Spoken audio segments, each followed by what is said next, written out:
Hi, everybody. August 30, 2021. I just came across this in my bookmarked file. The Banality of Evil, Hannah Arendt, on the normalization of human wickedness and our only effective antidote to it. We're living what this woman wrote. So I just want to read some of this article. The great French philosopher Simone Weil wrote in 1933, "Never react to an evil in such a way as to augment it." Wow. Never react to an evil in such a way as to augment it. And that evil, not talking about murder. Well, there's a whole list of evils that are committed every single day by ordinary Americans, ordinary human beings all over the world. Lying, gossip, tearing people down, not listening to what someone says, and then because you've manufactured something that was not said, you've manufactured it in your own head, and then you attack. See, I'm more concerned about the little evils, the transgressions that we inflict upon one another, because that is causing a severe breakdown in trust, leaving people very stressed, leaving people very isolated, leaving people without anyone at their back.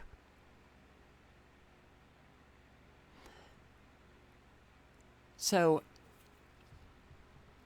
I just hope that people really work to try to not transgress upon others.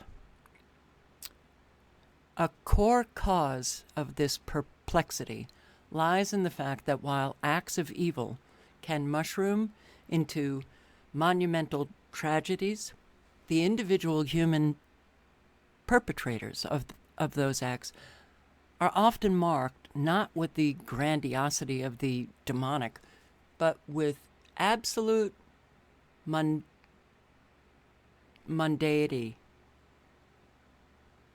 ordinariness.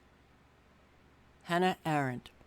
In 1962, the New Yorker magazine commissioned her, a Jew, of who had narrowly escaped from Nazi Germany herself, to travel to Jerusalem and report on the trial of Adolf Eichmann, one of the chief architects of the Holocaust. In 1963, her writings about the trial were published as Eichmann in Jerusalem, a report on the banality of evil. A sobering reflection on, quote, the lesson that this long course in human wickedness had taught us. The lesson of the fearsome, word and thought defying banality of evil.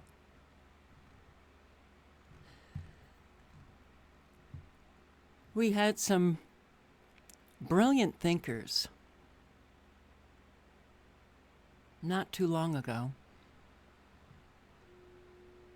and it seems as if they have died off, and we have somehow, and when I say we, I'm talking about the collective. I don't know you individually, so how could I be talking about you individually? But I am talking about the majority, the collective. We've given into laziness, We give in to convenience. We give in to mainstream media, government officials telling us what our reality is and what we are supposed to do in that reality. And that is leading us to greater and greater evil being committed. The essence of totalitarian government, and perhaps the nature of every bureaucracy, is to make functionaries and mere cogs in the administrative machinery out of men, and thus to dehumanize them through this lens of bureaucracy, which she calls the rule of nobody. Eichmann embodied the dilemma between the unspeakable horror of the deeds and the undeniable ludicrousness of the man who perpetrated them.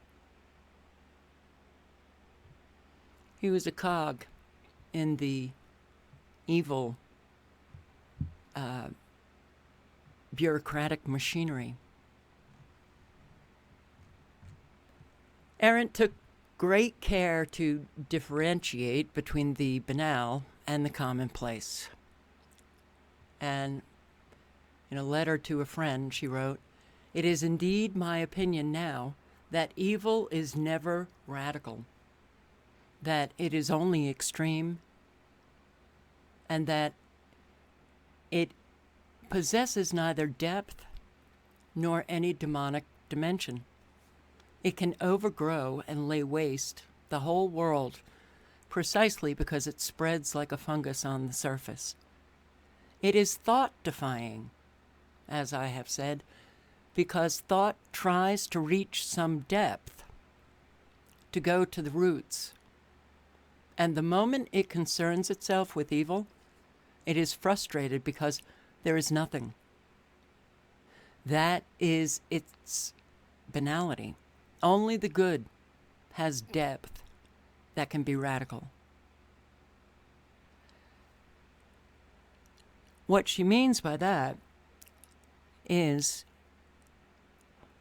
hardly anybody thinks about what they do. And when I say that people, commit the evil acts, I'm not suggesting that they themselves are evil, though if they continue on committing those evil acts, they will become evil. You stay on that road, and eventually there's no turning back. So I had a conversation with a subscriber who belonged to a group for many years. And this was, I guess, a prepping and survival group, and they had meetings, and it was a source of support, friendship that she thought she had. And something took place, nothing so extraordinary, but the whole group suddenly just disintegrated due to, I guess, one person in particular refusing to just take a step back, calm down, let's, think about what we're doing here, come back, we can revisit, we can, we have to have, rational communication. And that wasn't possible. That person refused. They had to get their way, and they had to be right. And suddenly, it affected so many other lives. And then you have, enablers of that one person. They support because they live with that one person. And it's easier to support somebody who becomes rather hysterical or emotionally dysregulated. It's easier to support them than to deal with that dysregulation at home. It's a lack of thought.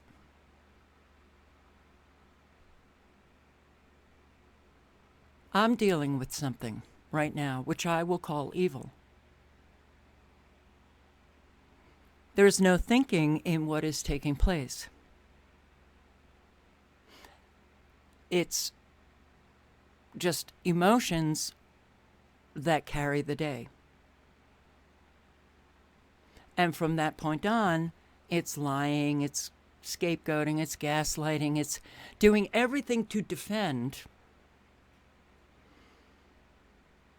the evil act because of the person's ego, which has never been reflected upon and brought to a place of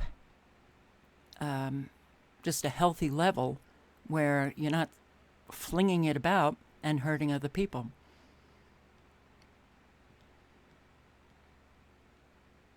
Thought defying will absolutely create evil. Those who are good, and I'm thinking about other, books that I have read, other very the great thinkers who have said that the good have a conscience. The good think about what they're going to do. The good take a step back. And I'm not saying that, everyone is just perfect. That's not the point. But you stay on that road, the good versus the evil, and that's also a road that you can't turn around and go back. So you're always thinking more and more about what you do in the world to make sure that you're not hurting other people. I don't think a lot of people are on that road. And they cave to just being lazy, regardless of how hard they work. There's a laziness of thought. She said this: all the goodness and the heroism will rise up again, then be cut down again and rise up. It isn't that the evil thing wins, it's that it doesn't die. Doesn't die. So, talking about what was taking place in Nazi Germany, good didn't win. Evil didn't lose. It is a constant struggle. So now we are living with that evil rising up again. And what do we need? We need the good to fight it back down. And here was another article I had bookmarked, Hannah Arendt's challenge to Adolf Eichmann. One thing Arendt certainly did not mean was that evil had become ordinary by using the word banality, or that Eichmann and his Nazi cohorts had committed an unexceptional crime. Indeed, she thought the crime was exceptional, if not unprecedented, and that as a result it demanded a new approach to legal judgment itself. She was more talking about the ordinariness of the person committing the evil. And let me see, what had become banal, and astonishingly so, was the failure to think. For Arendt, the consequence of non-thinking is genocidal, or certainly can be. What are we living today? A non-thinking populace all over the world as the evil commit genocide. A failure to think. So I'm going to read some quotes of Arendt's. The trouble with Eichmann was precisely that so many were like him, and that the many were neither perverted nor sadistic, that they were and still are terribly and terrifyingly normal. From the viewpoint of our legal institutions and of our moral standards of judgment, this normality was much more terrifying than all the atrocities put together. It is terrifying. Normality, people acting normal, ordinary people who commit evil. They have an awful lot of ordinary, normal people around them who support them in their way of life. You know, think about all of the teachers, think about all of the government officials, think about everything, all things life today. We have a whole lot of ordinary out there committing evil every single day. They get a paycheck for it.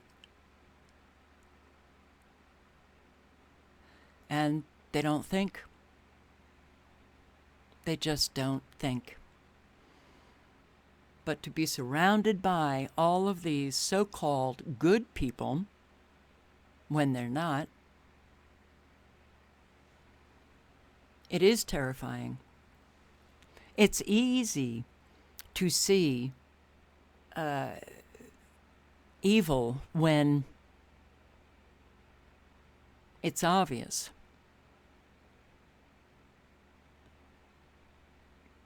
Though, the more work that you do on yourself, the more you will see the evil committed by other people who just live their life ordinarily, who do things to other people that, well, if they thought about what they were doing, they wouldn't do. If they actually think about what they're doing, then they are evil. They're not just committing evil, you know. They are evil.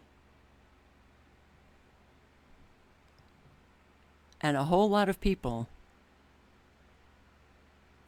are living the consequences of how other people treat them, how they behave in the world, what they are doing. I read the comments. I know that a lot of you are experiencing either being abandoned by, family, or being treated horribly because you have a different opinion. Those are just a couple of examples, but the list is very, very long. When evil is allowed to compete with good, evil has an emotional populace appeal that wins out, unless good men and women stand as a vanguard against abuse. If you're not standing against that and calling it out, you're with the evil.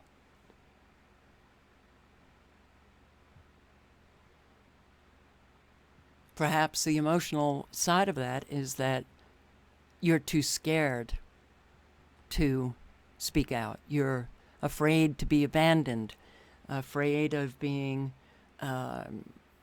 called names. That's a very young emotional self that people have. They're just afraid of the consequences, so they remain quiet. Politically, the weakness of the argument has always been that those who choose the lesser evil forget very quickly that they chose evil.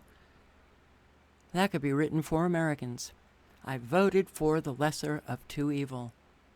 My entire life, 62 years, listening to Americans talk about voting for the lesser of two evil. I said it. Talk about being inculcated in your culture that chooses evil all the time. It's not a surprise we are living what we're living. The sad truth is that most evil is done by people who never make up their minds to be good or evil because they don't think. They don't have depth to their thinking. Eventually, everybody is presented, certainly at least one time in their life, but usually it's a whole lot of times you're presented with that crossroads. Which way am I going to go? Eventually, a whole lot becomes a conscious decision on how you are going to live your life. And I will say that most people don't get there because they don't really think with depth, substance of their thinking.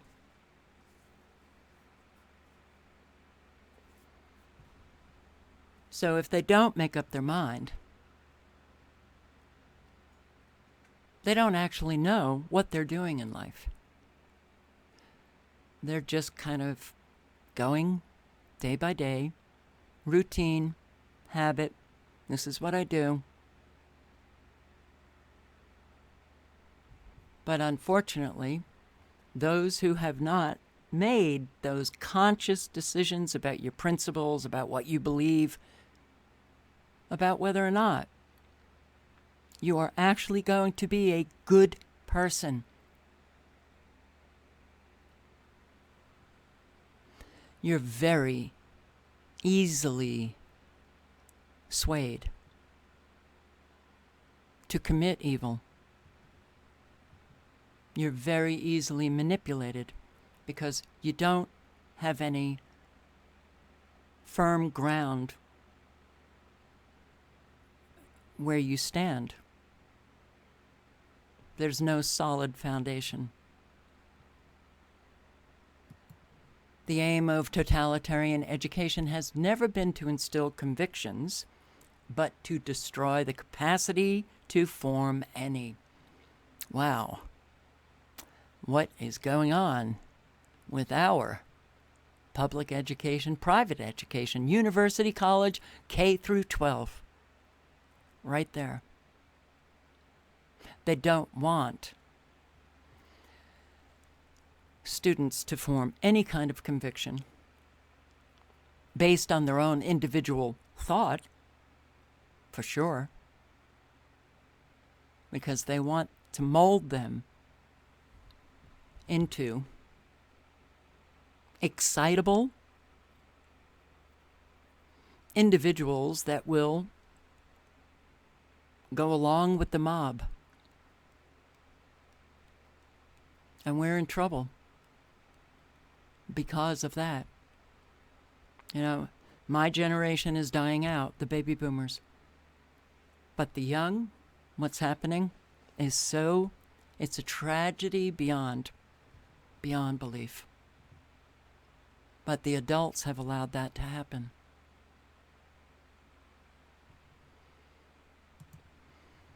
This inability to think created the possibility for many ordinary men to commit evil deeds on a gigantic scale. Look what is happening all over the world. Yeah, my first thought, Australia. Look at how many people are on the side of evil, tearing down all the people who want freedom. So this inability to think created the possibility for many ordinary men to commit evil deeds on a gigantic scale, the likes of which had never been seen before. The manifestation of the wind of thought is not knowledge, but the ability to tell right from wrong, beautiful from ugly. And I hope that thinking gives people the strength to prevent catastrophes in these rare moments when the chips are down. Arendt may be not too happy rolling over in her grave. That is, if she was buried. The inability to think. How many people do you know who actually have retained their own independent brain and use it? Use the gift, that God-given gift of the brain. Use it well, properly, critically think.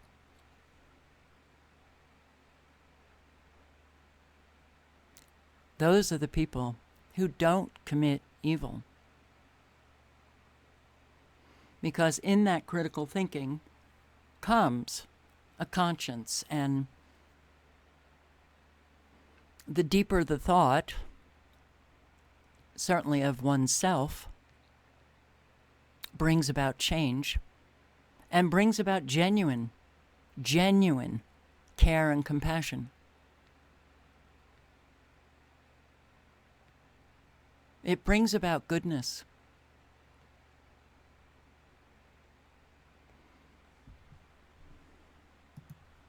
The chief qualification of a mass leader has become unending infallibility.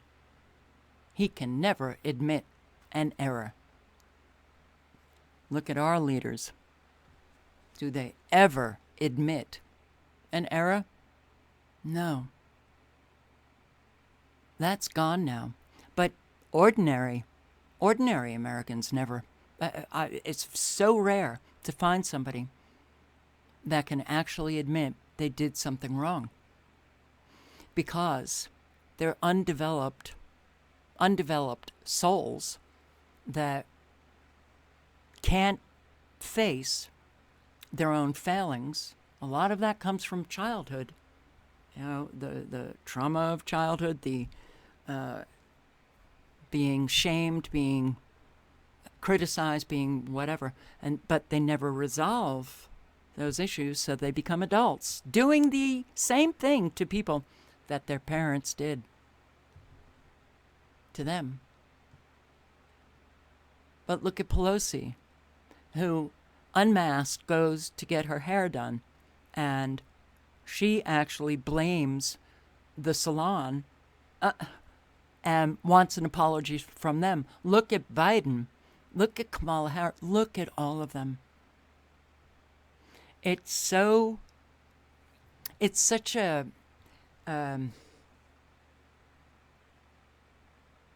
it's a sign of immaturity also. But if you can't admit that you're wrong, when you're wrong, you're a child. It's like you're a child afraid of getting caught, afraid of getting punished, afraid of... You're a child. So we have a lot of children who happen to be in positions of power. And that can never turn out well.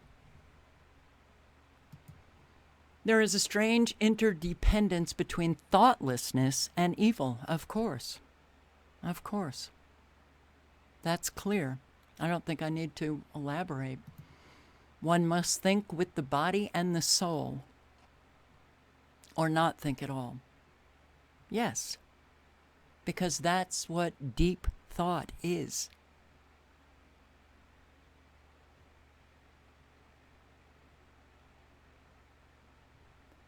You think with your soul, certainly in terms of thinking about evil and thinking about good and thinking about how you live your life, what you do every day. Those thoughts attached to your soul, you will be better able to get on the right road because you will think about your soul and how you do not want to have a soul that's depraved or evil or empty, vapid of meaning, nothing.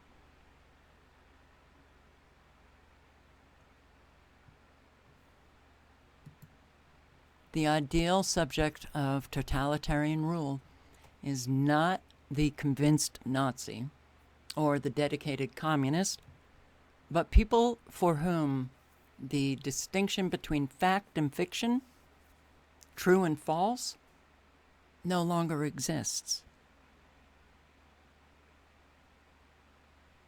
No longer exists. Look at our fellow Americans.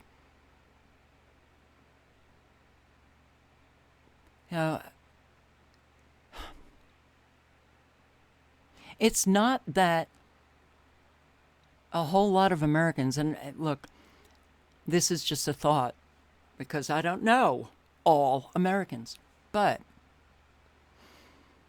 I have known a lot. I've had a lot of people in my life. And I have run into over and over and over again people who do not want to know the truth. They don't want the facts. They want to live in their comfortable bubble and don't try, to burst that bubble.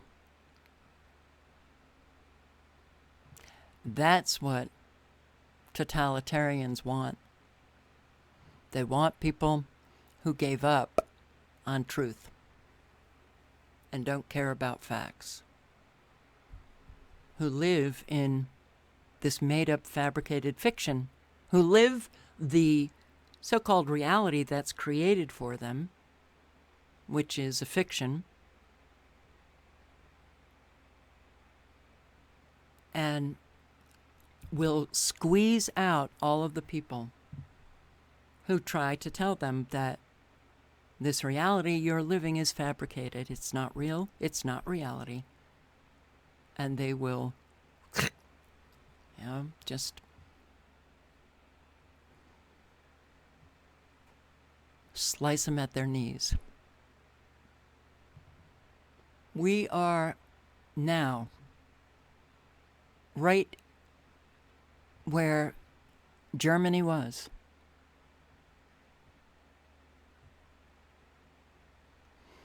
Before the real clampdown. Do we have even the possibility of any kind of window, or time left? I don't actually believe we do. So I think the next couple of months we will be living something so unreal.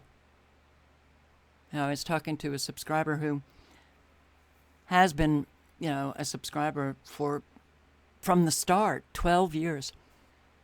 Today, I was talking to her, and I said, don't you remember what we were living 12 years ago? And we thought it was just absolutely nuts and crazy. I have said, oh God, countless times, It's only going to get worse. It's only going to get crazier. But what we are living now has brought about for me a whole lot of stress. Because I see us, the whatever light is shining, it is being dimmed every single day. The next couple of months, we will see the propaganda and the lies explode, but become so outrageously obvious that people are lying. And then the juxtaposition of living around Americans who just believe all of it, I think will be very, very difficult for people to deal with. Look, it's already difficult for me to deal with. But we will see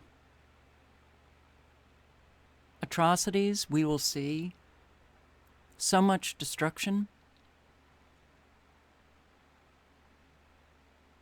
And it's all brought about because people don't think. It's simple.